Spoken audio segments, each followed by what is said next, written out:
The syringe clattered to the floor. Dr. Marcus Halloway stood frozen in the doorway of Trauma Bay 3, his mouth half open, staring at the woman kneeling beside a codeine patient. Her hands moved with brutal efficiency. Chest compressions timed to the second, airway secured before the monitor even finished its alarm. But that wasn't what stopped him cold. It was the silver mark on her forearm. Faded. Geometric. A symbol he'd only seen once before. In a classified briefing he wasn't supposed to remember. The quiet nurse, the one everyone called Sweetie and sent for coffee, had just sliced open a man's chest with a scalpel she wasn't authorized to touch, clamped a bleeder with one hand, and barked an order that made a senior resident jump like a boot camp recruit. And that tattoo. That tattoo wasn't supposed to exist, because the unit it represented had been erased from every database, every record, every whispered conversation in the Pentagon. The people who wore it didn't retire. They didn't transfer to civilian hospitals in small Oregon towns. They didn't exist. Elena Russo looked up, met his eyes, and said flatly, "Either help or get out." Dr. Halloway took one step back, then another. His hand reached for his phone, fingers shaking, not sure who the hell he was supposed to call. If you're watching from anywhere in the world, drop your city in the comments. I want to see how far this story travels. Hit subscribe, stay until the end, and let me know what you think. Because what happens next? No one saw it coming. Elena Russo had worked at Pine Haven General Hospital for 11 months, and in that time she had perfected the art of being invisible. She arrived early, left late, and spoke only when spoken to. Her scrubs were always clean, her hair pulled back in a simple bun, and her voice never rose above a polite murmur. She restocked supplies without being asked, caught medication errors before they reached patients, and had a strange habit of appearing exactly where she was needed, right before anyone realized they needed her. The other nurses liked her well enough. She didn't complain, didn't gossip, and never made a fuss when the doctors dumped their grunt work on her. "Elena, grab me a coffee." "Elena, run these labs." "Elena, watch this patient while I take a call." She always said yes. The doctors barely noticed her at all. Dr. Marcus Halloway, the ER's lead trauma surgeon, had a habit of snapping his fingers when he wanted something. He did it to everyone, but especially to the nurses he considered beneath his attention. Elena had been on the receiving end of that snap more times than she could count. "Suction. Now. Come on, people, I don't have all day." She never reacted, just handed him what he needed, stepped back, and kept her face neutral. Once another nurse, Jenna, a sharp-tongued woman in her 40s, had muttered, "You don't have to take that, you know. He's a jackass." Elena had smiled faintly. "He's stressed. It's fine." "It's not fine. You're too nice." "Maybe." But Elena wasn't nice. She was careful. There was a difference. Because Pine Haven General wasn't a place where questions got asked. It was a mid-sized hospital in a mid-sized town, the kind of place where people came to disappear into routine. The staff turned over every few years. The administration cared more about budget reports than patient outcomes, and no one looked too closely at anyone's background as long as the paperwork was in order. Elena's paperwork was immaculate. Her nursing license was valid, her references checked out, her previous employment was listed as a series of small clinics in Montana and Idaho, places remote enough that no one would bother to dig deeper. She'd passed her background check without a single red flag. What the background check didn't show was the 9 years she'd spent in places that didn't appear on any map, or the 3 separate combat zones where she'd operated on soldiers with bullets still flying overhead, or the fact that her real name wasn't Elena Russo at all. But that was the point. She'd left that life behind, buried it, walked away from the medals, the commendations, the classified files that would never be declassified.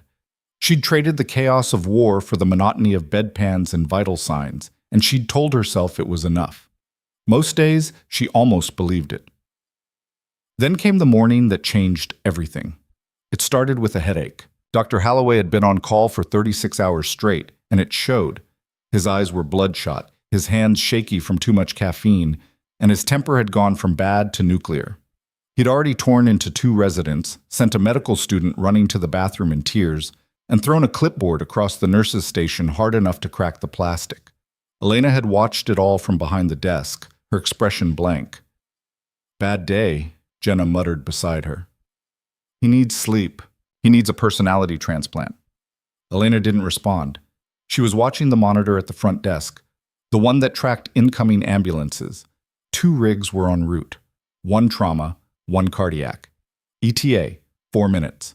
She stood, grabbed 2 trauma carts, and started prepping bays before anyone asked. When the ambulances arrived, the ER exploded into controlled chaos. The trauma case was a motorcycle accident.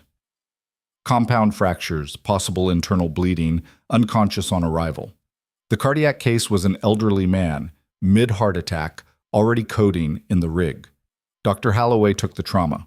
Another attending, Dr. Patel, took the cardiac. Elena was assigned to Holloway's team. "Vitals!" Holloway barked the second the patient hit the gurney. Elena rattled them off without looking at the monitor.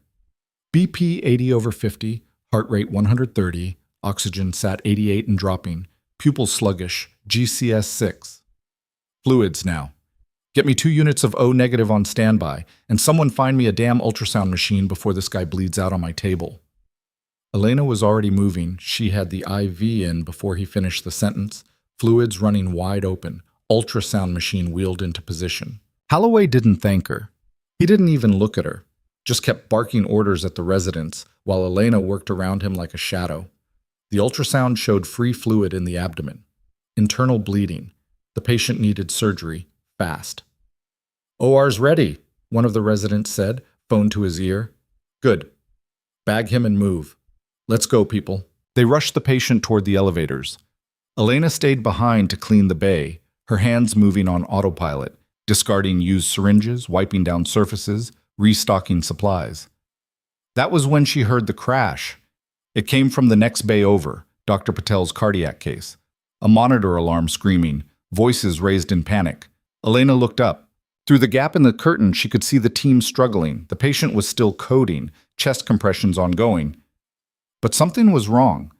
The rhythm on the monitor wasn't shockable. The medications weren't working, and Dr. Patel was sweating, her voice rising in frustration. "Push another round of epi. Charge to 200. Clear." The patient's body jerked. Nothing. Flatline. Again, clear. Still nothing. Elena's eyes flicked to the ultrasound monitor they'd left running in the bay. It was angled just enough that she could see the screen, and she saw it immediately. Pericardial effusion, fluid around the heart. The guy wasn't having a simple MI. He had cardiac tamponade. His heart was being crushed by the pressure. No amount of epi or shocks would fix that. He needed a needle. Now. Elena glanced toward the nurse's station. No one was looking. Everyone was focused on their own chaos. She stepped into the bay. "Excuse me," she said quietly. Dr. Patel didn't even turn. "Not now. He has tamponade." "What?" Elena pointed at the ultrasound. "Fluid around the heart. He needs a pericardiocentesis." Patel's eyes snapped to the screen. For half a second, Elena saw the recognition, then the defensiveness. "I know how to read an ultrasound, nurse." "Then you know we're losing him." The words came out sharper than Elena intended. She softened her tone. "Doctor, if we don't drain that fluid in the next 60 seconds, he's gone." Patel hesitated. The monitor was still screaming. The patient was still flatline. "Fine. Get me a kit." Elena already had it. She'd grabbed it on her way in. Patel's hand shook as she prepped the needle. Too slow. Too uncertain. Elena's jaw tightened. She'd done this procedure 100 times in worse conditions. Makeshift tents, sandstorms, under mortar fire. She could do it in her sleep. But this wasn't her call. This wasn't her patient. Patel positioned the needle, aimed for the subxiphoid approach, and missed. The patient's rhythm didn't change. "Damn it," Patel whispered. Elena didn't think. She just moved. Her hand closed over Patel's wrist, gently but firmly, adjusting the angle. 30 degrees. Aim for the left shoulder. Patel's eyes widened. "What are you—" "Trust me." Patel pulled the trigger. The needle slid in. Dark fluid filled the syringe, and the monitor beeped. Once, twice. A rhythm. "Oh my God," one of the residents breathed. The patient's heart started beating again. Weak, but there. Patel stared at the monitor, then at Elena. "How did you—" Elena stepped back, her face carefully blank. "Lucky guess." She turned and walked out of the bay before anyone could ask another question. But Dr. Marcus Halloway had been standing in the hallway the entire time, and he'd seen everything. For the rest of the shift, Elena kept her head down. She worked her usual stations, refilled supplies, checked on post-op patients. No one said anything about the cardiac save. Dr. Patel didn't mention it. The residents moved on to the next crisis. But Elena could feel eyes on her, Halloway's eyes. He didn't approach her, didn't ask questions. But every time she turned around, he was there, watching from across the ER, standing too close at the nurse's station, appearing in doorways like a ghost. It made her uneasy. At the end of her shift, she changed out of her scrubs, grabbed her bag, and headed for the exit. The parking lot was nearly empty, the sky dark and streaked with orange from the streetlights. She was halfway to her car when she heard footsteps behind her. "Nurse Russo?" Elena stopped, turned. Dr. Halloway stood under a flickering light, his coat slung over one shoulder, his face unreadable.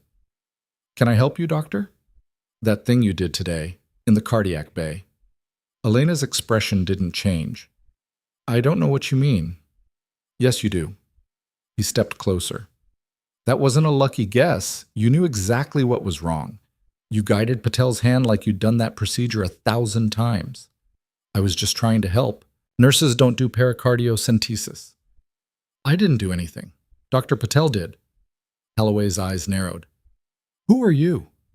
Elena met his gaze, her voice calm, measured. "I'm a nurse, that's all." "Bullshit." She didn't flinch. "Believe what you want, doctor. I'm going home." She turned and walked toward her car.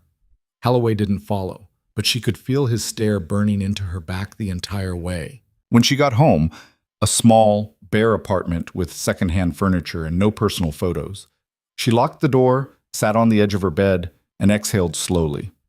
Her hands were shaking, not from fear, from something older, something she'd buried. She pulled off her jacket and looked down at her forearm.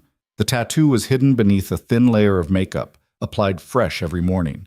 She rubbed at it now, smudging the concealer, revealing the faded silver lines beneath. A geometric pattern, sharp angles, no words, no explanation. It had been burned into her skin in a tent in Syria, under the light of a dying generator, by a man whose name she wasn't allowed to say. It marked her as part of something that didn't exist.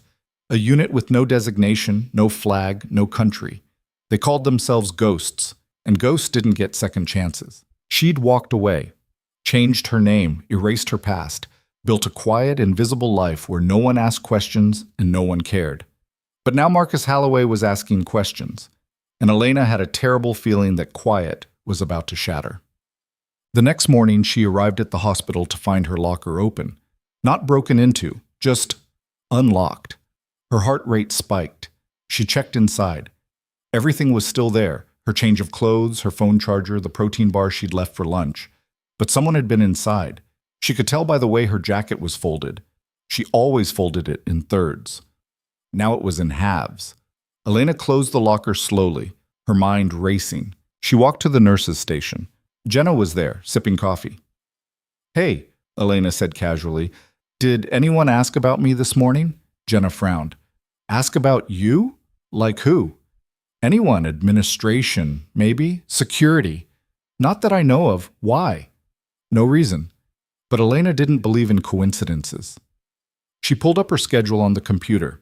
She was assigned to the ER again. Same shift, same rotation. Nothing unusual, except that when she logged into the system, a small red flag appeared next to her name. Pending verification. Her stomach dropped. That flag hadn't been there yesterday. Elena logged out quickly, her hands steady, but her mind screaming. Someone was digging. Someone had flagged her file. And if they dug deep enough, they'd find the seams, the fake references, the fabricated employment history, the ghost underneath the nurse. She had two choices: run, or stay and hope they didn't find anything. Running would be safer, smarter. She'd done it before. New city, new name, new hospital. She could disappear in 48 hours. But something stopped her. Maybe it was the patients, the ones she'd saved, the ones she could still save. Or maybe it was the fact that, for the first time in years, someone had actually seen her. and she wasn't sure if she wanted to stay invisible anymore. Well, 2 days passed. The red flag stayed on her file. No one said anything. No one pulled her into an office. But the tension built. Dr. Holloway kept watching her. Not obviously. Just there. In her peripheral vision, at the edge of every room. Then, on the third day, everything went to hell. It was a Tuesday. Mid-afternoon. The ER was steady but not slammed. Elena was restocking a supply cart when the double doors burst open and 4 gurneys came crashing in at once. "Mass casualty!" someone shouted. "Factory explosion! Multiple critical!" The ER erupted. Doctors sprinted from every direction. Nurses scrambled to open trauma bays, the air filled with shouting, alarms, the metallic smell of blood. Elena moved without thinking. She grabbed a trauma cart and rushed toward the nearest bay. The patient was a man in his 40s, covered in burns and shrapnel. His breathing was labored, his skin mottled, his vitals tanking fast. Dr. Holloway appeared at her side. "Airways compromised. Intubate him. Now." Elena didn't hesitate. She grabbed the laryngoscope, positioned the blade, visualized the cords, and slid the tube in on the first try. Holloway blinked. That was fast. She didn't respond, just secured the tube and moved to the next patient. Bay 2. A young woman, unconscious, massive, bleeding from her abdomen. The surgical resident was panicking, hands slick with blood, unable to locate the source. Elena stepped in. "Retract here. Clamp there. Suction." Her voice was calm, commanding. The resident obeyed without question. The bleeding slowed, then stopped. The woman's vitals stabilized. The resident stared at Elena like she'd just performed a miracle. But Elena was already moving to Bay 3, and that was when she saw him. A man in his 60s, pale, gasping, chest compressions ongoing, monitor showing V-fib. Dr. Patel was there shouting orders, but the team was falling apart. Too many patients, too much chaos. Elena's hands moved before her brain caught up. She grabbed the defibrillator, charged it. "Clear!" Shock delivered. Nothing. She started compressions, hard, fast, perfectly timed. "Push epi. Someone get me an airway kit." A nurse handed it to her. Elena didn't stop compressions. Just kept going, her body moving on instinct, muscle memory from 100 other code blues in 100 other places. And then her sleeve slipped. Just a few inches. Enough. The tattoo was visible. Dr. Holloway, standing 3 feet away, went completely still. His clipboard slipped from his fingers and hit the floor with a sharp crack. Elena didn't notice. She was too focused. But Holloway's face had gone white, because he recognized that mark. He'd seen it once before, in a briefing 5 years ago. A presentation on military medical units attached to special operations. Classified. Need to know only. And the unit that wore that symbol? They didn't exist. Not officially. Holloway took a step back, his hand reaching for his phone. But before he could do anything, the patient's rhythm converted. Sinus. Stable. The monitor beeped steadily. Elena stepped back, breathing hard, and finally noticed the room had gone silent. Everyone was staring at her, not at the patient, at her, and at the tattoo on her arm. Dr. Patel's voice was barely a whisper. "What is that?" Elena looked down, saw the exposed ink, cursed internally. She pulled her sleeve down. "Nothing." "That's not nothing," Holloway said, his voice tight. "That's a military designation." Elena's face stayed blank. "I don't know what you're talking about." "Yes, you do." He stepped closer, his voice dropping. "I've seen that mark before, in a classified briefing. That unit doesn't exist, and the people who wear it sure as hell don't end up as nurses in Oregon." Elena met his eyes, didn't blink. "You're mistaken." "Am I?" The room was still frozen, everyone watching. And then, from the far end of the ER, a new voice cut through the tension. "Dr. Holloway, step aside." Everyone turned. A man in a dark suit stood in the doorway. Tall, clean-cut, unsmiling. Behind him, 2 more men in identical suits. And behind them, 4 soldiers in full combat fatigues, rifles slung across their chests. The entire ER went silent. The man in the suit walked forward, his eyes locked on Elena. "Miss Russo." Or should I say, Lieutenant? Elena's jaw tightened. The man pulled out a badge. Military intelligence. We need to talk. Dr. Holloway's face went pale. What the hell is going on? The man didn't look at him. That's classified. And then he turned to Elena, his voice quiet but firm. There's a situation, and we need you. Elena didn't move, didn't speak, but her eyes flicked to the soldiers, to the rifles, to the way they stood, ready, disciplined, waiting. This wasn't a request. The man leaned in closer, his voice barely audible. People are dying, Lieutenant, and you're the only one who can stop it. Elena's hands didn't shake, but her pulse hammered against her ribs like a prisoner trying to break free. The man in the suit waited. The soldiers behind him didn't move, their eyes scanning the room with the kind of detached focus that came from years of training. The entire ER had frozen. Doctors, nurses, patients still conscious enough to notice, all staring at the armed men who'd just walked into a civilian hospital like they owned it. Dr. Holloway found his voice first. You can't just storm in here with weapons. This is a hospital. We have patients. And we have a national security situation, the suited man said without looking at him. His eyes stayed locked on Elena. Miss Russo, we're leaving. Now. Elena didn't move. Her mind was already 3 steps ahead, calculating exits, evaluating threats, weighing options. The soldiers weren't here to arrest her. If they were, she'd already be in cuffs. This was a retrieval, which meant someone high up the chain had decided she was worth more alive and operational than buried under a false identity in Oregon. That scared her more than the rifles. I'm off the grid, she said quietly. You know that. I signed papers. I walked away clean. Circumstances have changed. They always do. The man's jaw tightened. He stepped closer, lowering his voice so only she could hear. We have a biological containment breach at a research facility 3 hours north of here. 12 people infected. Unknown pathogen. Symptoms progressing faster than anything we've seen. The facility's chief medical officer is dead. The backup team is in over their heads. And the only person in a 5-state radius with level 5 biohazard clearance and field trauma experience is standing in front of me pretending to be a nurse. Elena's stomach dropped. Level 5, that meant airborne, hemorrhagic, the kind of thing that turned lungs into soup and made Ebola look like a head cold. You have CDC, USAMRIID, a dozen teams better equipped than I am. They're 6 hours out. We have 90 minutes before the infection window closes and we lose containment entirely. After that, we're looking at a regional outbreak. His voice dropped even lower. You wrote the field protocol for biocontainment in hostile zones. You trained half the people we'd send in. And right now, you're the only option we've got. Elena's hands curled into fists. She'd left this world. She'd buried the uniforms, the medals, the clearance badges. She'd walked away because every mission had cost her a piece of herself she couldn't get back. Every life saved had come with a price tag written in sleepless nights and faces she couldn't forget. And now they wanted her back. I can't, she said. People are dying. People are always dying. The man's expression didn't change, but something flickered in his eyes. Understanding, maybe. Or pity. Lieutenant Kessler, we both know you're coming. You wouldn't be standing here arguing if you weren't.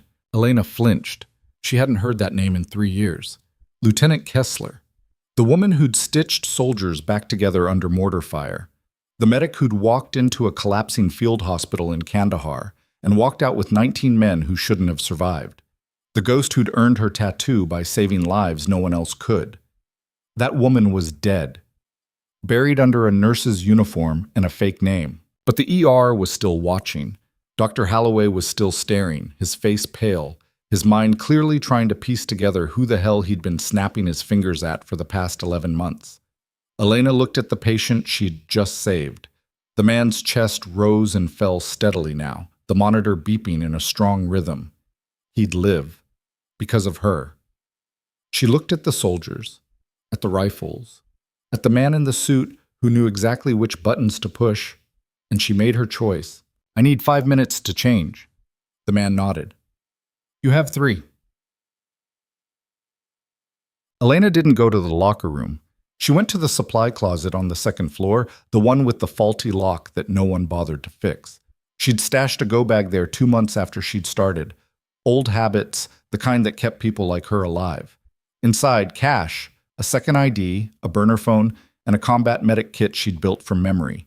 Israeli tourniquet, hemostatic gauze, chest seals, a scalpel set that had seen more use than she cared to remember. She stripped off her scrubs, pulled on black cargo pants and a fitted long-sleeve shirt, and laced up boots she hadn't worn since Syria. The transformation took 90 seconds. When she looked in the cracked mirror above the sink, the nurse was gone. The woman staring back was sharper, harder, ready. She pulled her hair into a tight braid, grabbed the bag, and walked out. The soldiers were waiting by the ER entrance. The man in the suit handed her a tablet without a word. On the screen, a live feed from the research facility. Hazmat-suited figures moving through a sterile corridor, red biohazard symbols flashing on every door. And in the corner, a timer counting down. 1 hour, 27 minutes, 34 seconds. That's how long until the facility's ventilation system recycles, the man said. If the pathogen goes airborne beyond the containment zone, it hits the nearest town in 4 hours. Population, 8,000. Elena's jaw tightened. She handed the tablet back. Let's move. They walked out of the hospital in a tight formation. Elena in the center, soldiers flanking, the suited man leading. The parking lot was empty except for 2 black SUVs with government plates. No sirens, no lights. Just the quiet efficiency of people who did this kind of thing often enough that it didn't need fanfare. Elena climbed into the back of the first SUV. One of the soldiers slid in beside her. A woman in her late 20s, Latino, with a scar running through her left eyebrow and eyes that didn't miss anything. Sergeant Ramos, the woman said, extending a gloved hand. Elena shook it. Kessler. I know who you are, ma'am. Read your file. Kandahar, Mosul. That thing in Yemen no one talks about. Files lie, Ramos grinned, not the classified ones. The SUV peeled out of the parking lot, the second vehicle right behind. The driver didn't bother with traffic laws, blew through red lights, took corners hard enough to make the tires scream. Elena braced herself against the door and watched the city blur past. The man in the suit, he'd introduced himself as Director Vance, no first name, sat in the passenger seat, already on the phone. Yes, sir, we have her. ETA, 75 minutes. No, sir. She came willingly. Elena caught his eye in the rear-view mirror. Willingly is a strong word. Vance covered the phone. Would you prefer under duress? I'd prefer the truth. You didn't give me a choice. We always have choices, Lieutenant. You just made the right one. Tell me about the pathogen, Elena said, cutting through the bullshit. Unknown origin, fast progression. What else? Vance ended his call and turned to face her. The facility is a private biotech research lab under contract with the Department of Defense. They were studying viral load transmission in controlled environments. 3 days ago, one of the containment units failed. We don't know if it was equipment malfunction or human error. Either way, a sample got loose. What kind of sample? Modified influenza strain, engineered for faster replication. Elena's blood went cold. You're telling me someone weaponized the flu? Not weaponized, studied. There's a difference. Not to the people dying, there isn't. Vance didn't argue. He pulled up another file on his tablet and handed it to her. 12 infected so far. Initial symptoms appeared within 6 hours. Fever, respiratory distress, hemorrhaging from mucous membranes. 2 fatalities already. The rest are deteriorating fast. Elena scrolled through the medical reports. The numbers were brutal. Viral load off the charts. Immune response going haywire. Cytokine storm in every case. This isn't just fast, she muttered. It's aggressive. The body's tearing itself apart trying to fight it. That's why we need you. The on-site team is out of their depth. They're good with lab work, but this is a combat situation now. You've dealt with hemorrhagic fevers in the field. You know how to keep people alive when the protocols fail. Protocols fail because people panic, Elena said flatly. You can't train someone not to panic when their patient is bleeding out from their eyes. Ramos beside her let out a low whistle. Jesus. Elena ignored her. What's the facility's quarantine status? Full lockdown. No one in or out. The infected are isolated in a makeshift ward. The rest of the staff is in a separate wing, monitored but asymptomatic so far. So far. We're running blood tests every 2 hours. If anyone else shows symptoms, they get moved immediately. And if the ventilation fails before we get there? Vance's expression didn't change, but his silence said everything. Elena leaned back against the seat and closed her eyes. 90 minutes. 12 infected. A pathogen that could burn through a town in days if it got loose. She'd walked away from this. She'd buried it, and now it was dragging her back like a riptide she'd never really escaped. "You okay, ma'am?" Ramos asked quietly. Elena opened her eyes. "No, but I will be." The facility appeared on the horizon like a scar on the landscape, a squat concrete building surrounded by chain-link fencing and guard towers that hadn't been there 3 days ago. Military vehicles lined the perimeter. Soldiers in full hazmat gear patrolled the fence line. Overhead, a helicopter circled lazily, its spotlight cutting through the dusk. The SUVs didn't slow at the checkpoint. The guards waved them through immediately, recognizing the plates. They pulled up to a decontamination tent erected just outside the main entrance, a temporary airlock rigged with plastic sheeting and industrial fans. Vance opened the door. "Suit up, you're going in." Elena stepped out into the cold evening air. The smell hit her first, bleach and burning plastic, the sharp tang of industrial disinfectant. It was a smell she knew too well, the smell of desperation. A woman in a hazmat suit approached, her face visible through the clear visor. Mid-40s, graying hair, eyes red-rimmed from exhaustion. She pulled off one glove and extended a hand. "Dr. Miriam Cross. I'm the senior physician on site. Thank God you're here." Elena shook her hand briefly. "Lieutenant Kessler, what's the current status?" 14 infected now. 2 more showed symptoms in the last hour. We've got them isolated, but the makeshift ward isn't designed for this kind of containment. We're using negative pressure units we pulled from storage, but they're old. I don't know how long they'll hold." Fatalities? 3. The first 2 died from respiratory failure. The third hemorrhaged out an hour ago. We couldn't stop it. Nothing worked. Elena's jaw tightened. "Show me." Dr. Cross led her into the decontamination tent. Inside, racks of hazmat suits hung like the shed skins of some alien species. Ramos followed, already stripping down to her base layer. Elena grabbed a suit, level A, full body coverage, self-contained breathing apparatus. She'd worn these before, in places where the air itself could kill you. The routine came back like muscle memory. Check the seals, test the regulator, secure the visor. Ramos suited up beside her, moving with the same practiced efficiency. "First time in one of these, ma'am?" "No." "Good. Because I've seen people lose it the second they can't breathe right in these things." "I won't." Ramos gave her a long look, then nodded. "No, ma'am. I don't think you will." They passed through the airlock, a series of plastic flaps and disinfectant showers that soaked the suits in chemicals before allowing them into the main building. The moment Elena stepped through the final barrier, the world narrowed to the sound of her own breathing and the faint hiss of the suit's ventilation system. The corridor beyond was clinical. White walls, fluorescent lights, doors marked with biohazard symbols. Somewhere deeper in the building, she could hear alarms, soft, insistent, the kind that didn't stop until someone fixed the problem or everything went to hell. Dr. Cross's voice crackled through the suit's radio. "The ward is down this hall. Brace yourself. It's not pretty."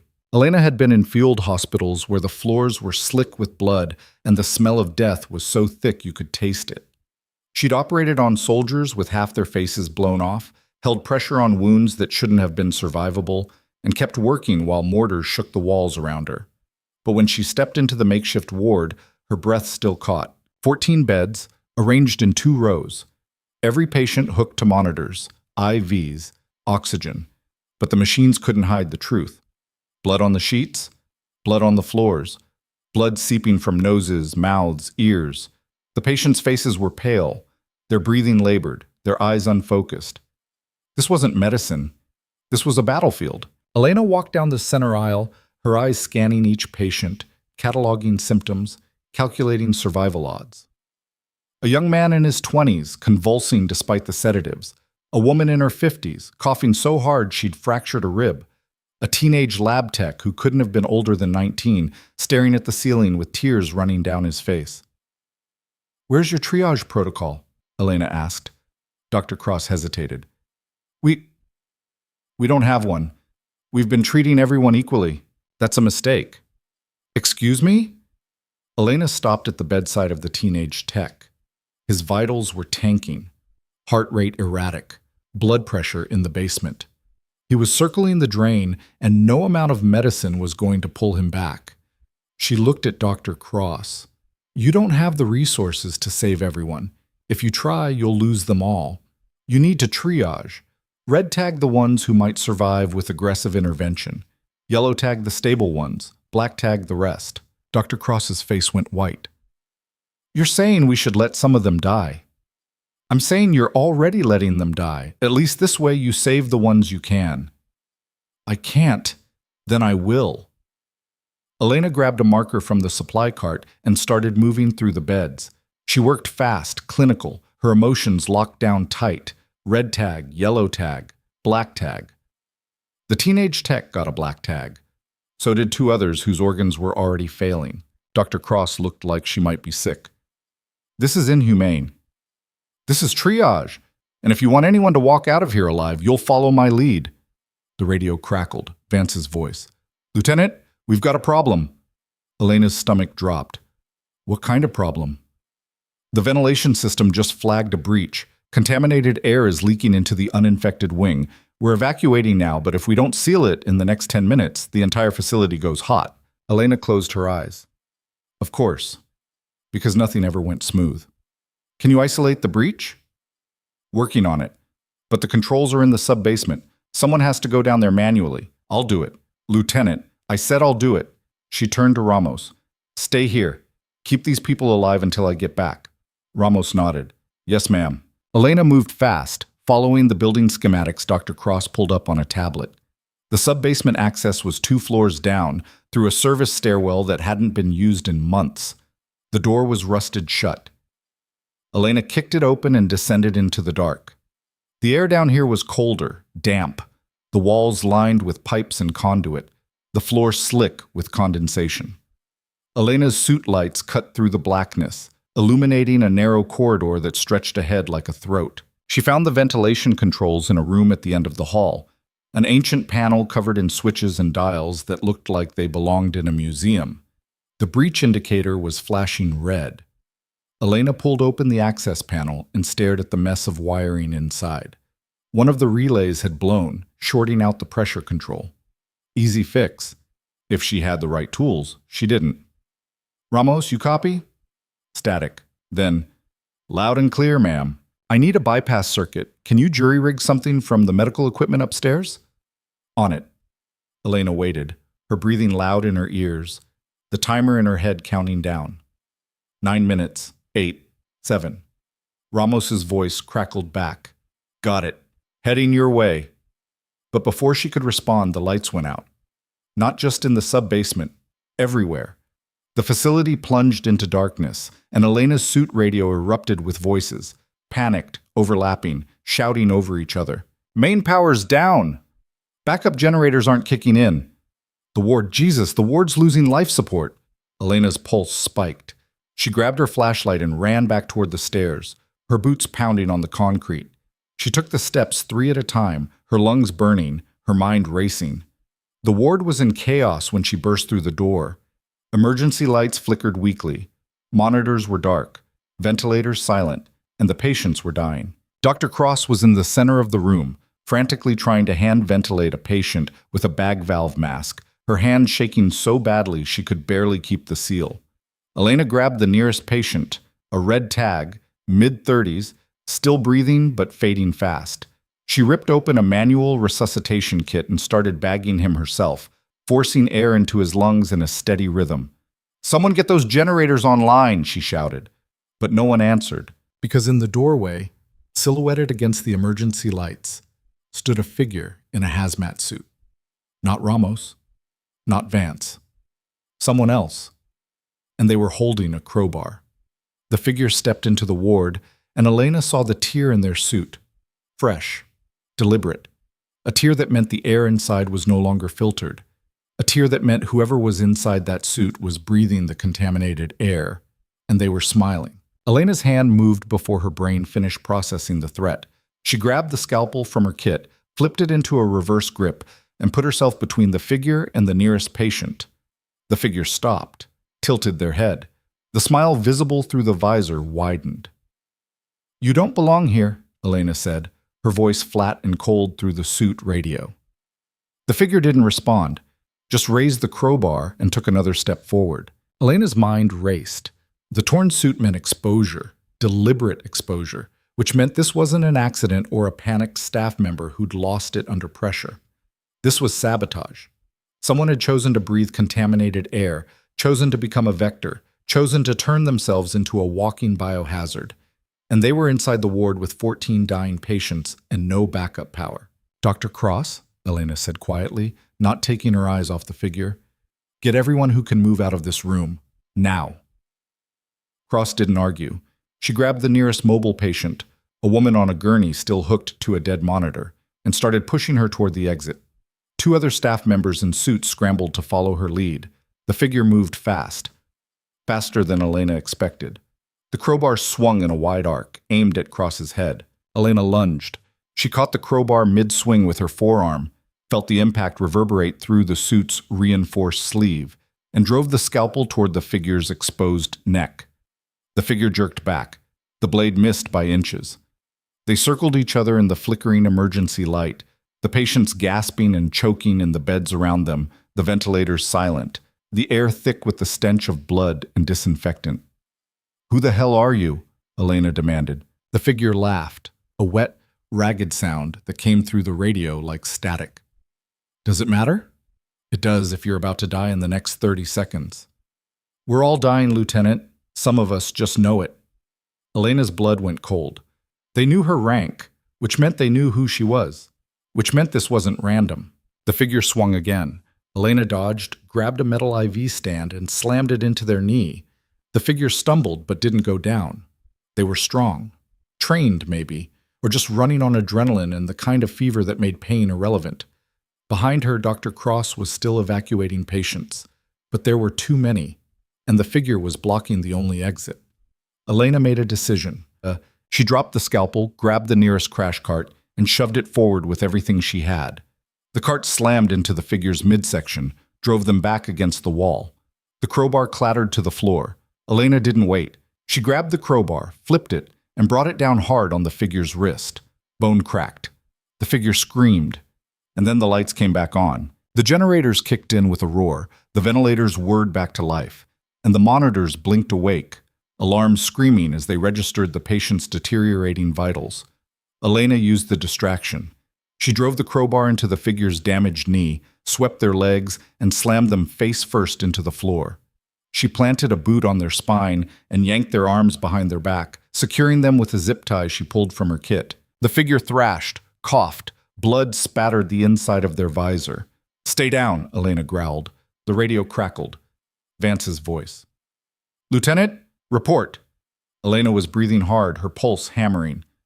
"We've got a hostile inside the ward, contaminated, needs immediate isolation." "Copy. Containment team is en route." Elena looked up.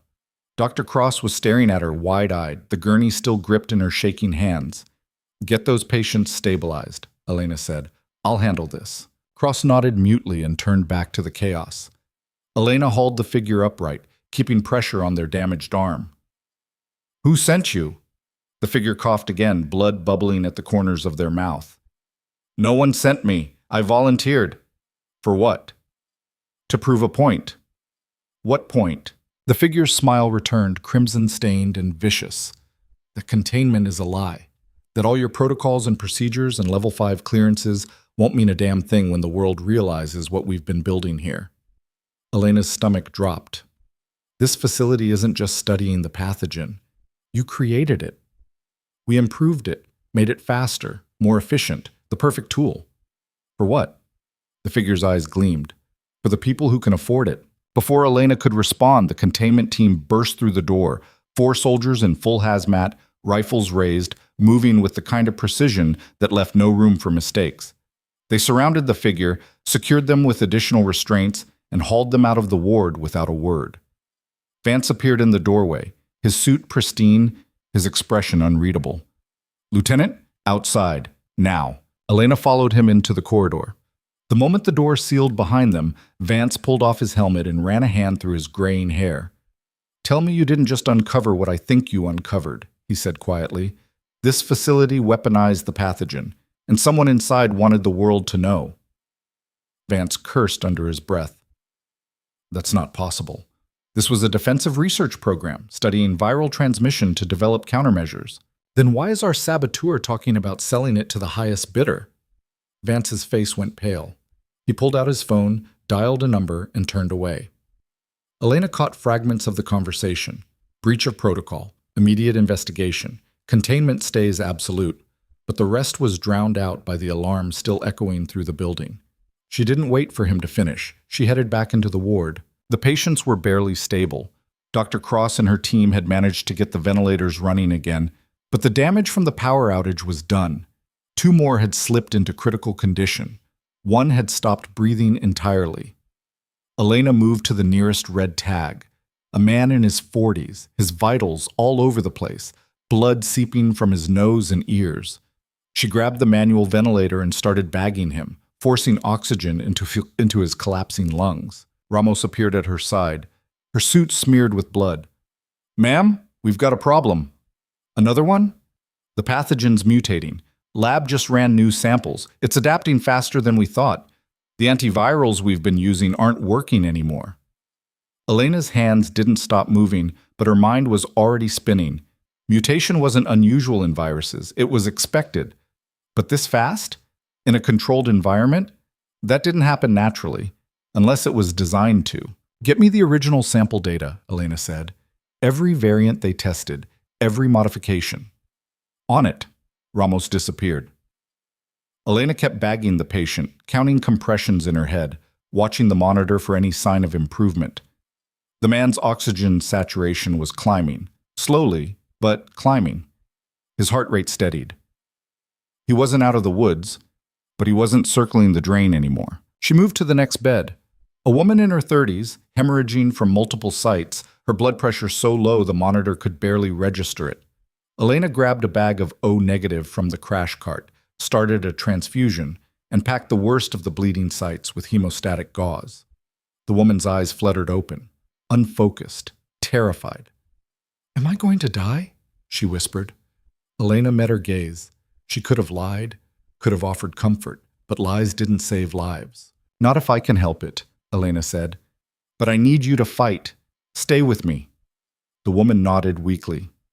Elena kept working, bed to bed, patient to patient, stabilizing, triaging, prioritizing. The black tags stayed black. There was nothing she could do for them, and trying would only cost lives she could save. The yellow tags stayed monitored. The red tags got everything she had. Dr. Cross worked beside her, no longer questioning, just following Elena's lead. The other staff moved like extensions of Elena's will, anticipating, adapting, executing without hesitation. It was brutal, exhausting, the kind of work that stripped away everything except the singular focus of keeping people alive one breath at a time. And slowly, impossibly, the tide started to turn. 2 hours later, the ward was stable. Not safe, not cured, but stable. Elena pulled off her helmet in the decontamination chamber, her hair plastered to her scalp with sweat, her hands shaking from adrenaline crash. Ramos was beside her, looking just as wrecked. "We lost 3, Ramos said quietly. "Saved 11. Elena nodded. 11 out of 14 wasn't bad. In a combat zone, it would have been a miracle. But this wasn't a combat zone. This was supposed to be a controlled facility with state-of-the-art equipment and trained personnel. And 3 people were still dead.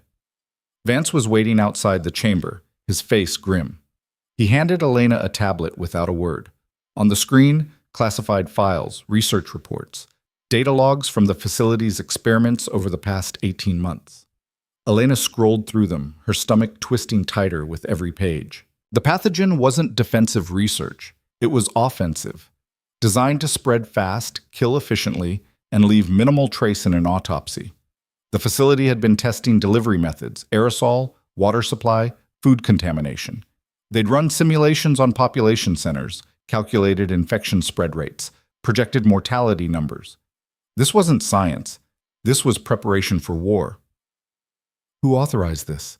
Elena asked, her voice low and dangerous. Vance hesitated. "The funding came through a shell corporation. We're tracing it now, but the oversight, that came from inside the DoD. Names. I can't. Names, Vance. Or I walk out of here and take this file with me. Vance's jaw tightened. He pulled up another document. 3 names, 2 generals, 1 undersecretary of defense. Elena memorized them. This stays classified, Vance said. If this leaks, the people responsible go to prison, or worse. It's not that simple. It never is. Elena handed the tablet back and started walking toward the exit. Vance followed, his voice rising. Lieutenant, you're still under orders. You can't just… Elena stopped, turned. I'm not under orders. I'm not active duty. I signed my discharge papers 3 years ago. You pulled me back for 1 mission. That mission is done. We still have infected patients. The pathogen is contained. Your lab techs can handle the rest. I did what you asked. I saved lives. Now I'm leaving.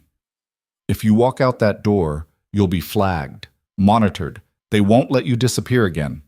Elena met his eyes. Let them try. She walked out.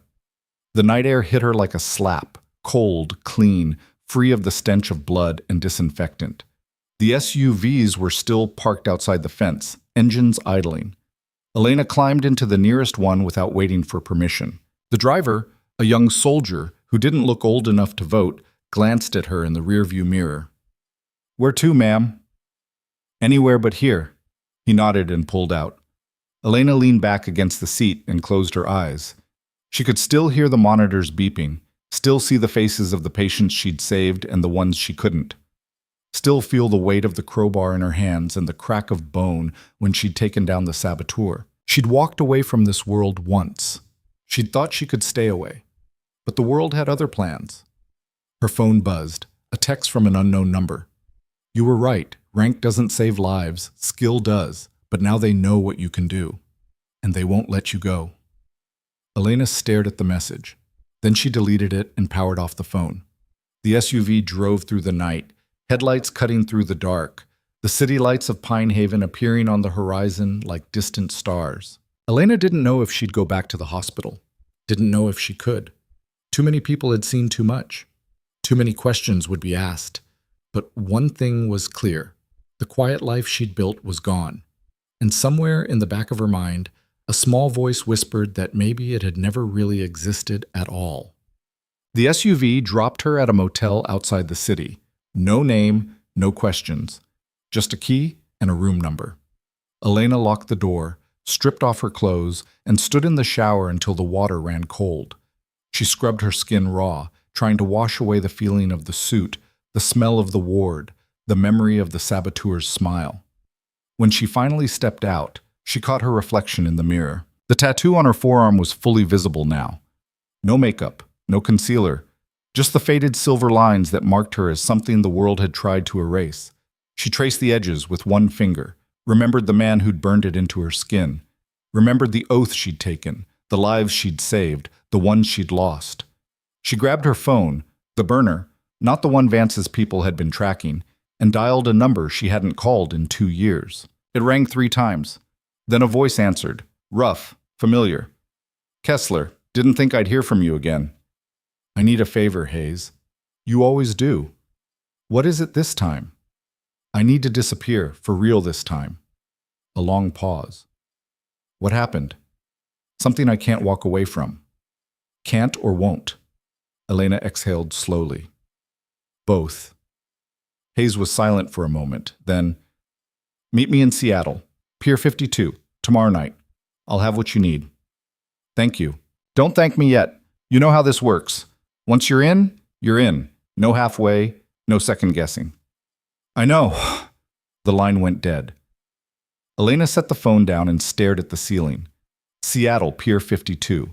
A new identity. A new life. Again. She should have felt relief. Instead, she felt hollow. Because no matter how many times she ran, no matter how many names she burned through, the truth was always the same. She couldn't outrun who she was. And deep down, she didn't want to. The next morning, Elena checked out of the motel and headed back toward Pine Haven. Not to the hospital, to the apartment she'd been renting under the name Elena Russo. She needed to grab the last of her things before she vanished for good. The apartment was on the third floor of a rundown building near the industrial district. No neighbors who asked questions, no landlord who cared as long as the rent was paid. Elena climbed the stairs, key in hand, and froze. The door was open. Not broken, not forced, just open. She pulled the knife from her boot and stepped inside. The apartment had been tossed, drawers pulled out, furniture overturned, closet emptied. Someone had been looking for something, and they'd found it. Her go-bag was gone. The one she'd stashed under the floorboards, the one with her backup IDs, her cash, her emergency contacts. Elena's pulse spiked. She checked the rest of the apartment, nothing else missing, just the bag, which meant whoever did this knew exactly what they were looking for. She heard footsteps in the hallway. Heavy, deliberate. Elena moved to the window, knife still in hand, and looked out. 3 black SUVs, same model as the ones that had picked her up from the hospital. But these weren't government plates. These were unmarked. The door behind her creaked open. Elena spun, knife raised. A man stepped into the apartment. Tall, mid-50s, expensive suit. A face she recognized from the classified files Vance had shown her. General Raymond Croft. One of the names on the list. One of the people who'd authorized the weaponized pathogen research. He looked at her calmly, hands in his pockets, no weapon visible. "Lieutenant Kessler," he said, "we need to talk. I've got nothing to say to you." "That's unfortunate, because I have quite a bit to say to you." Elena tightened her grip on the knife. "Get out!" Croft smiled. "I'm afraid that's not an option. You see, you've become something of a problem, a very inconvenient problem." "I don't know what you're talking about. Don't you? You walked into a classified facility, saved a dozen lives, uncovered a saboteur, and witnessed information you were never supposed to see. And now you're planning to run. Again. How I live my life is none of your business. It is when your life intersects with national security." Croft stepped closer. "You're a ghost, Lieutenant. Or you were. That means you know how this works. You know what happens to people who see too much." Elena's blood ran cold. "You're threatening me. I'm offering you a choice. Come work for us. Use your skills where they're needed. And in return, we'll make sure your past stays buried." "And if I refuse?" Croft's smile didn't waver. "Then your past becomes very public. Every mission you ran, every black site you operated in, every rule you bent or broke to save lives. It all comes out, and you spend the rest of your life answering questions you can't answer without violating a dozen federal laws." Elena stared at him. "You son of a bitch. I prefer pragmatist. You're too valuable to waste, Kessler, and too dangerous to leave unsupervised." He pulled a folder from his jacket and set it on the table. "Inside, you'll find the details of your new assignment. Read it. Think it over. You have 24 hours to decide." He turned and walked toward the door. Elena's voice stopped him. "And if I take this to the press? Leak everything I saw at that facility?" Croft looked back, his expression cold. "Then the 11 people you saved yesterday will have accidents, car crashes, house fires, sudden illnesses, one by one, until there's no one left to corroborate your story." Elena's hand shook. "You wouldn't. Try me." He walked out, closing the door softly behind him. Elena stood in the wreckage of her apartment, the folder on the table, the knife still in her hand. She wanted to scream, to throw something, to burn the folder and everything it represented, but she didn't. Because Croft was right. She was too dangerous to leave alone, and he had all the leverage. She opened the folder. Inside, a dossier, a new identity, a mission briefing, and a photograph. Elena's breath caught. The photo showed a man in his 30s, handsome, confident, standing in front of a corporate office building, a name beneath, Dr. Nathan Pierce, and a single line of text, "Target, eliminate." Elena's hands went numb, because she knew that face. She'd saved his life once. 6 years ago. In a field hospital in Yemen, he'd been a civilian contractor, injured in an ambush. She'd pulled shrapnel from his chest, kept him breathing through a collapsed lung, held his hand while he'd begged her not to let him die. And now they wanted her to kill him. Elena stared at the photograph until the edges blurred. Nathan Pierce, the man who'd gripped her hand in that blood-soaked tent and whispered, "Thank you," before they'd airlifted him out. The contractor who'd sent her a letter 6 months later forwarded through 3 different channels saying she'd given him a second chance at life. Now they wanted her to take it away. She flipped through the rest of the dossier. Pierce had left contracting work after Yemen, founded a biotech startup in San Francisco, raised venture capital, published research papers on viral immunology, built a company called Helix Therapeutics that specialized in developing antiviral treatments. On paper, he looked clean, successful, a civilian who'd turned trauma into purpose. But according to the briefing, Pierce had accessed classified research from the facility, stolen data on the weaponized pathogen, and he was planning to sell it. Elena's jaw tightened. Either the file was fabricated or Pierce had changed more than she thought. She grabbed her phone, the burner, and pulled up everything she could find on Helix Therapeutics. News articles, press releases, financial reports. The company had recently announced a breakthrough treatment for hemorrhagic fevers. Clinical trials starting in 6 months. Projected market value in the billions. A breakthrough treatment for the exact type of pathogen the facility had weaponized. Elena's stomach turned. That wasn't coincidence. She dug deeper, found a regulatory filing from 8 months ago. Helix had received a research grant from a defense contractor, the same shell corporation that had funded the facility's black site research. The pieces clicked together like a puzzle she didn't want to solve. Pierce hadn't stolen the data. He'd been given it. He was part of the operation. Create the disease, patent the cure, profit from both ends. And if anyone asked questions, blame it on a rogue researcher or a lab accident. Except now the facility had been compromised. The saboteur had exposed the program, and Pierce was a loose end. Elena closed the dossier and sat in the wreckage of her apartment, her mind racing through scenarios. She could run. Hayes would have a new identity ready in Seattle. She could disappear, start over, let Pierce's fate play out without her. But Croft's threat echoed in her head. The 11 people she'd saved, car crashes, house fires, one by one. She didn't doubt he'd do it. Men like Croft didn't bluff, which left her with 2 choices: become an assassin for the people who'd weaponized a plague, or watch innocent people die because she refused. Elena stood, grabbed the folder, and walked out of the apartment. She didn't go to Seattle. Helix Therapeutics occupied the top 3 floors of a glass tower in San Francisco's financial district.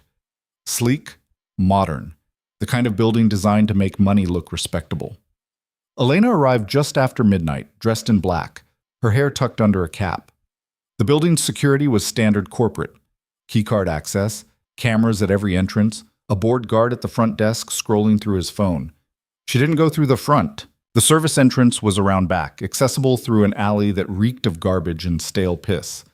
The lock was electronic but outdated.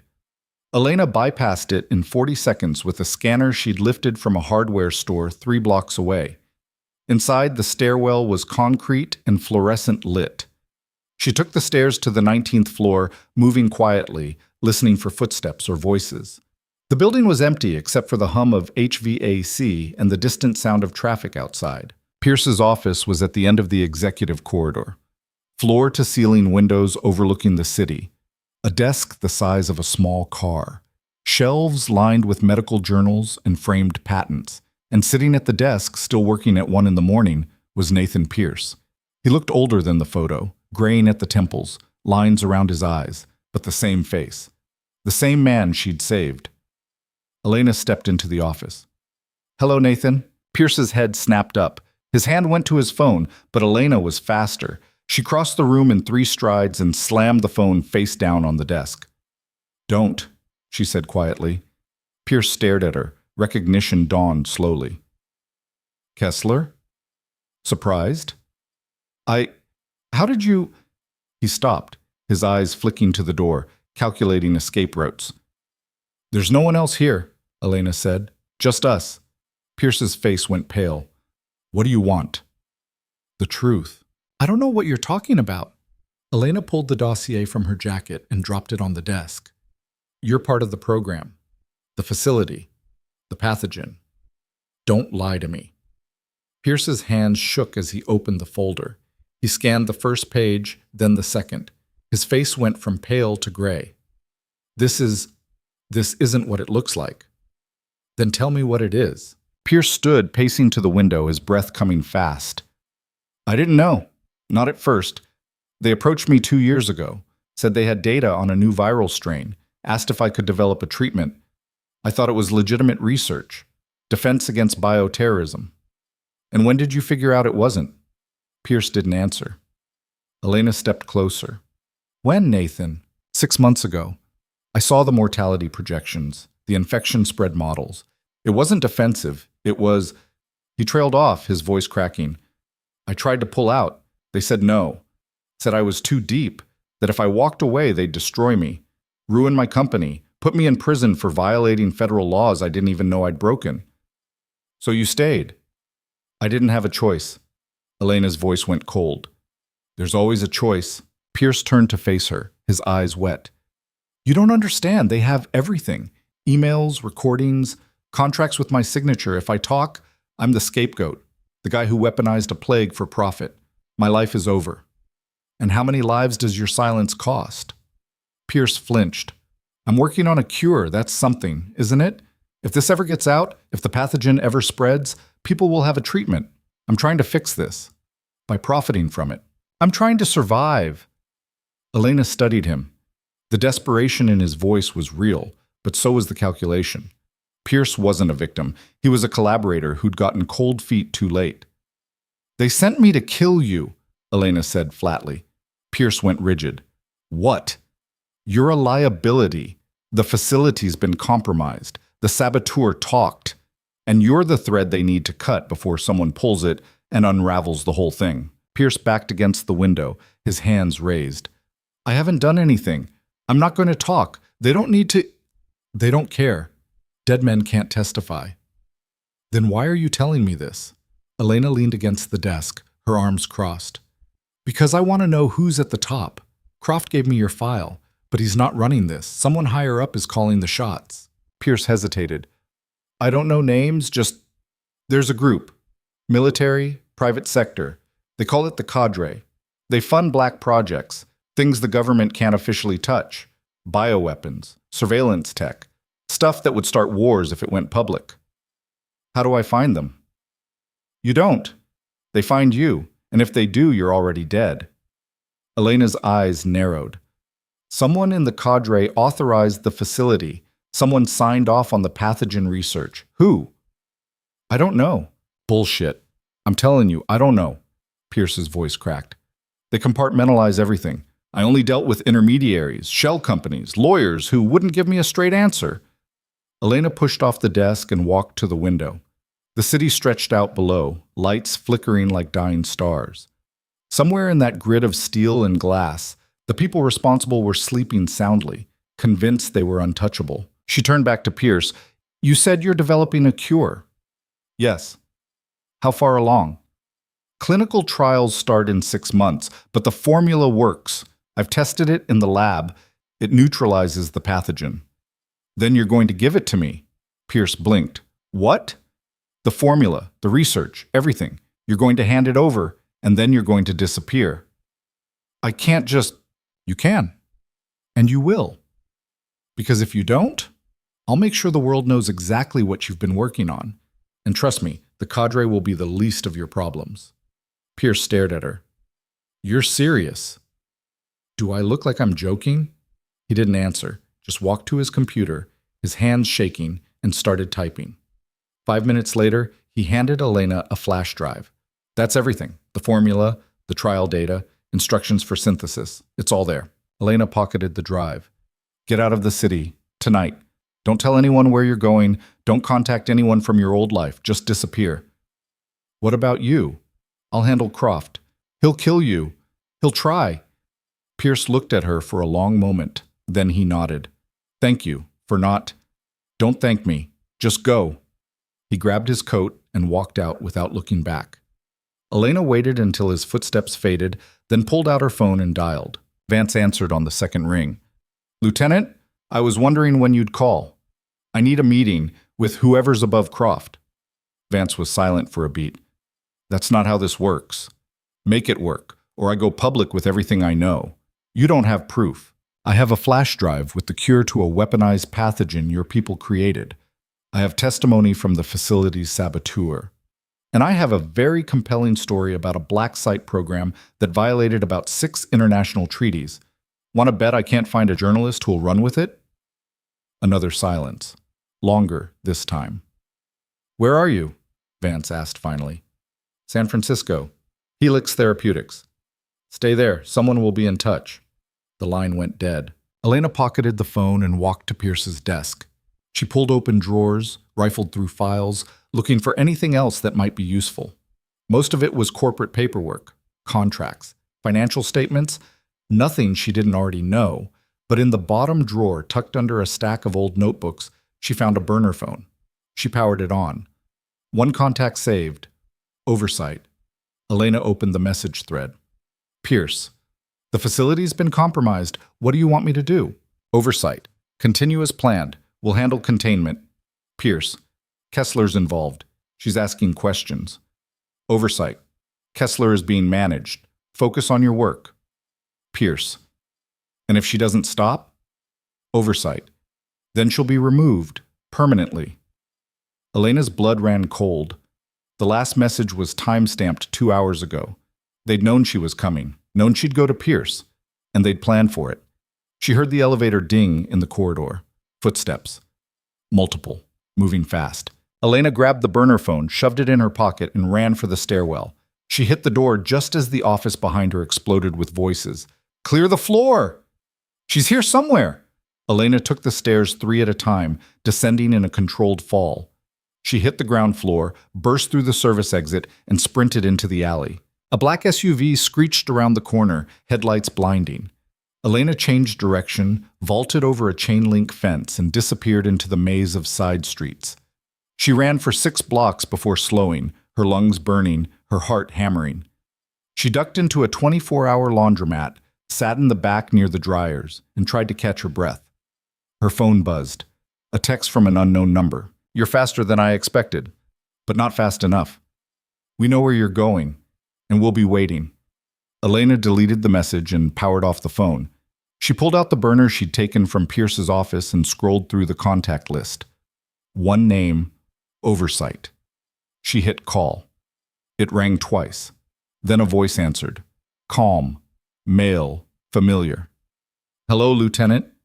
Elena's stomach dropped. She knew that voice. It was Director Vance. Surprised, Vance said, his tone almost amused. Elena's mind raced. Vance. The man who'd pulled her into the facility, who'd given her the mission, who'd pretended to be on her side. Your Oversight, she said quietly. Among other titles, yes. You set me up. I gave you a choice. You chose to dig deeper. You wanted me to find Pierce. I wanted to see what you'd do, whether you'd follow orders or follow your conscience. Turns out, I had you pegged right from the start. Elena's hand tightened on the phone. What's the endgame, Vance? The same as it's always been. Control. The pathogen is a tool, a very powerful tool, and the people who control it control the future. Governments will pay billions for the cure. Enemies will pay more for the weapon. Everyone wins. Except the people who die. Acceptable losses. Elena's voice went cold. You're insane. I'm pragmatic, and you're in my way. Then why are you talking to me instead of killing me? Vance chuckled. Because I'm giving you one last chance, Lieutenant. Walk away. Disappear. I'll make sure Croft backs off. You get to live your quiet little life. No one needs to get hurt. And Pierce?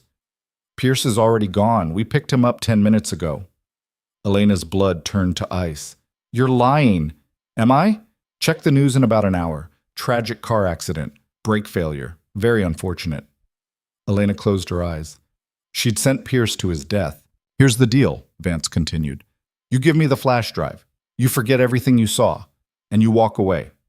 Or I make sure everyone you've ever saved in that hospital has a very bad week. Your choice. Elena stood, her hands steady, her voice calm. No. Vance sighed. I was afraid you'd say that. The line went dead. Elena walked out of the laundromat and into the street.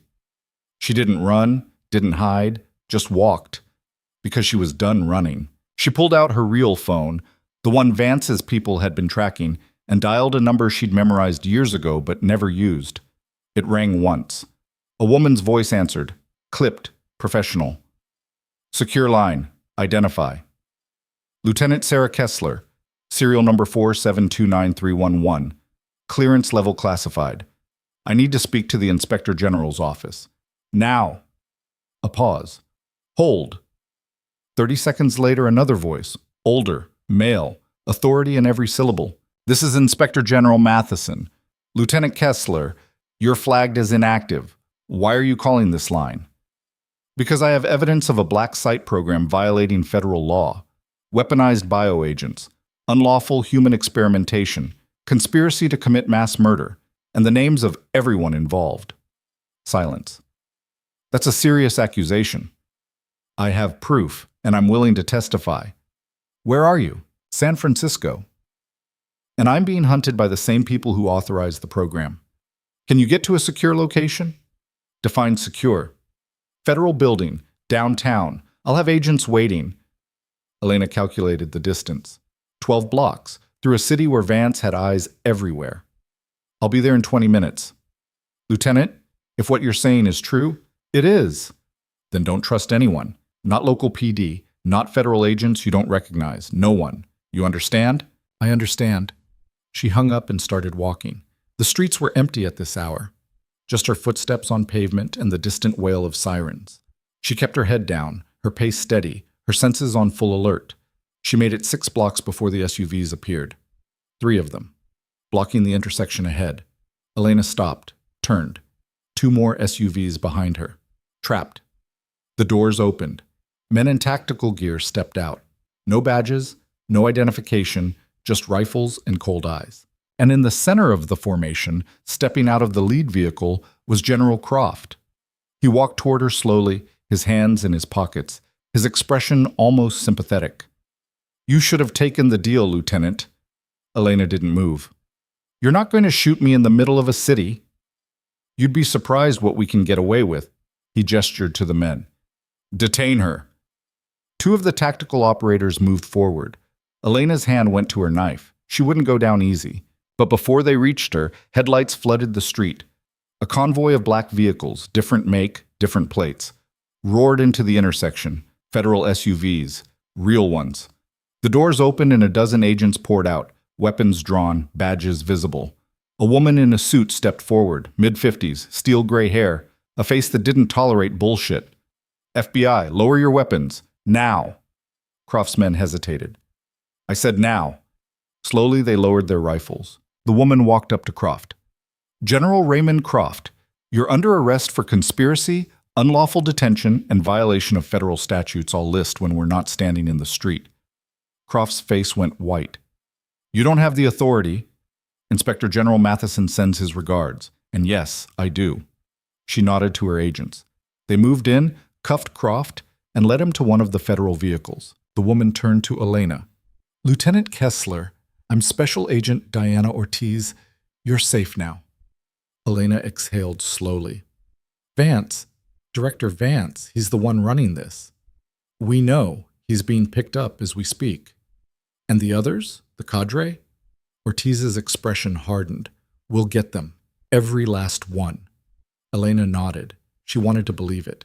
Wanted to believe justice would actually happen. But she'd been in this world long enough to know better. I need protective custody, Elena said, for the patients I saved at the facility, and for a nurse named Jenna Hale at Pine Haven General. Vance threatened them. Consider it done. Ortiz led Elena to one of the SUVs. As they pulled away, Elena looked back. Croft was in the back of another vehicle, his face pressed against the window, staring at her with pure hatred. Elena turned away. She'd won. For now. But deep in her gut, she knew this wasn't over. Because men like Croft and Vance were never the top of the chain.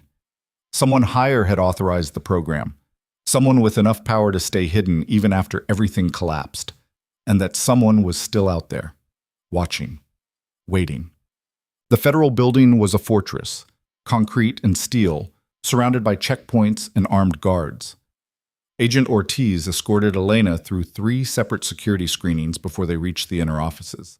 Inside, the building buzzed with activity. Agents moving between conference rooms, phones ringing, printers spitting out documents, the machine of federal law enforcement grinding into motion. Ortiz led Elena to a secure room on the 5th floor.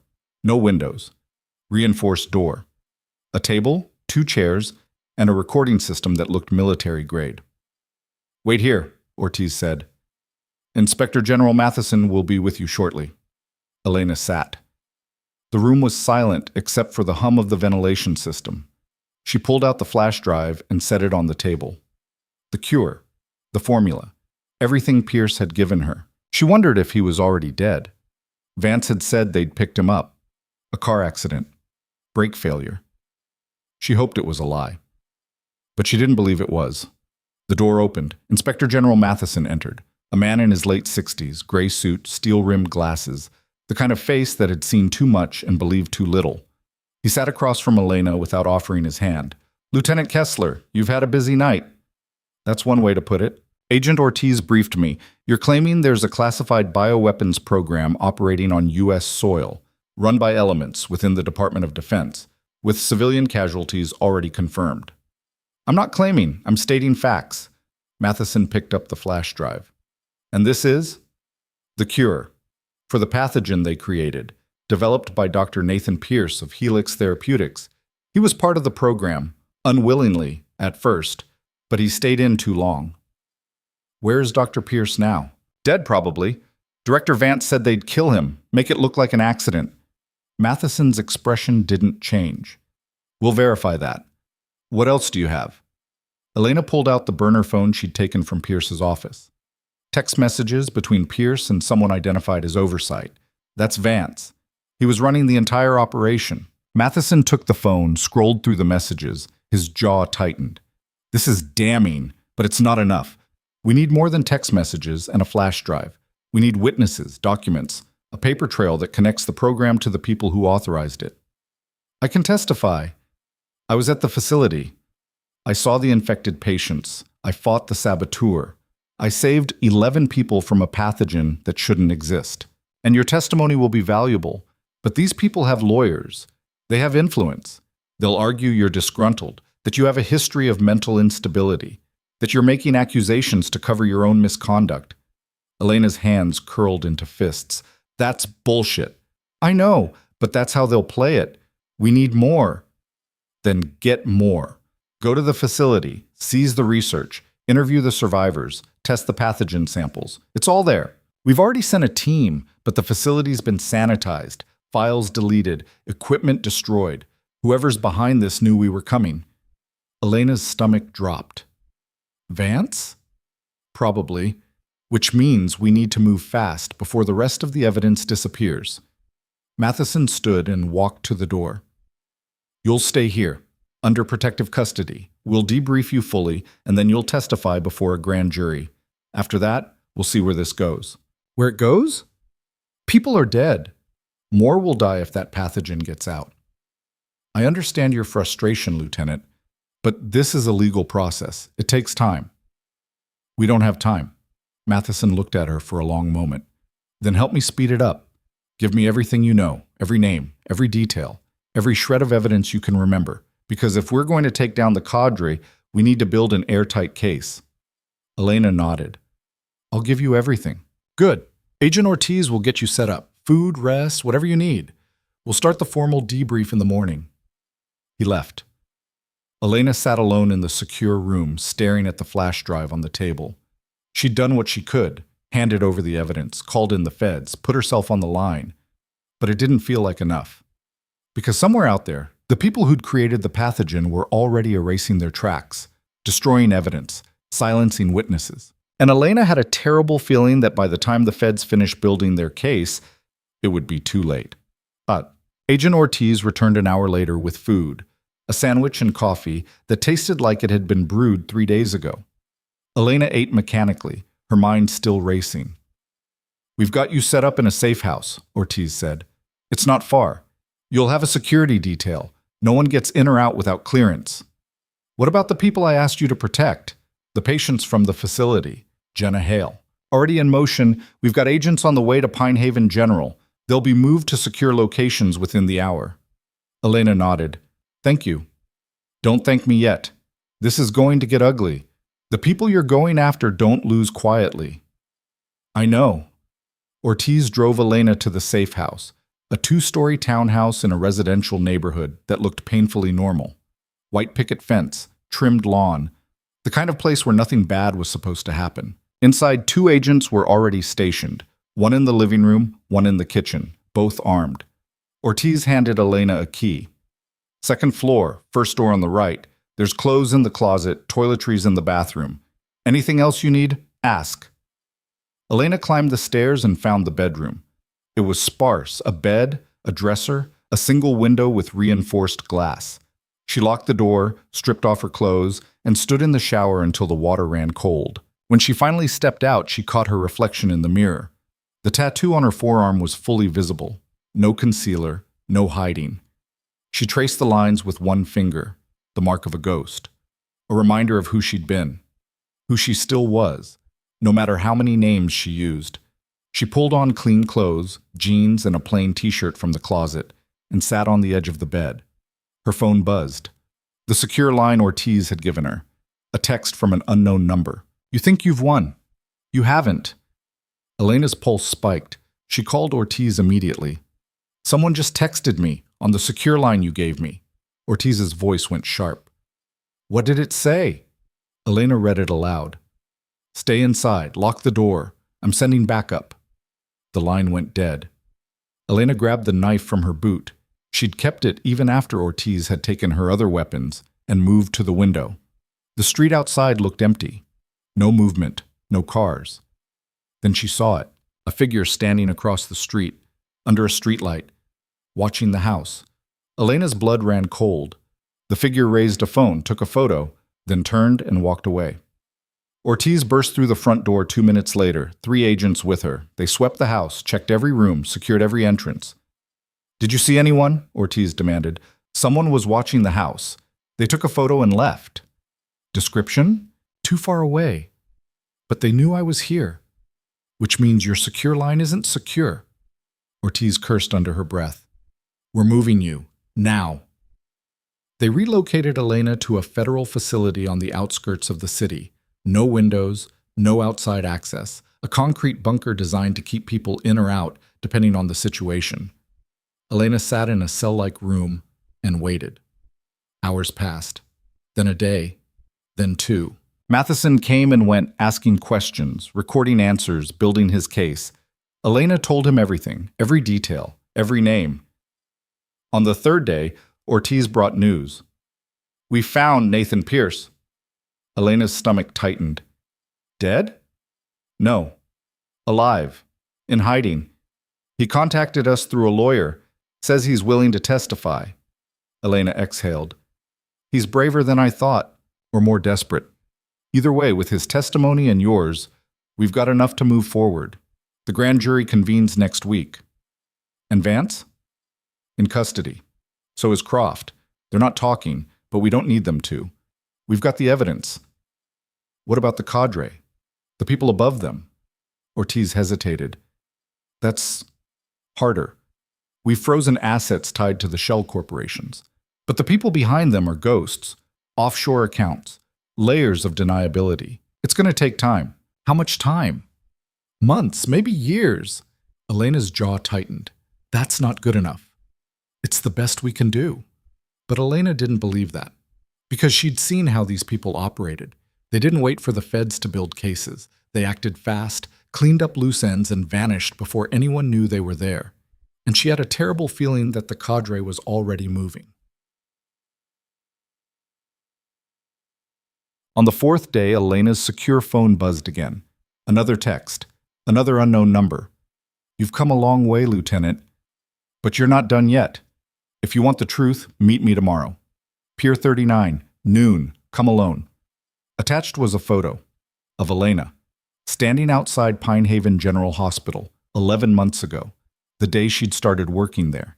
And in the background, barely visible, a man in a dark coat watching her.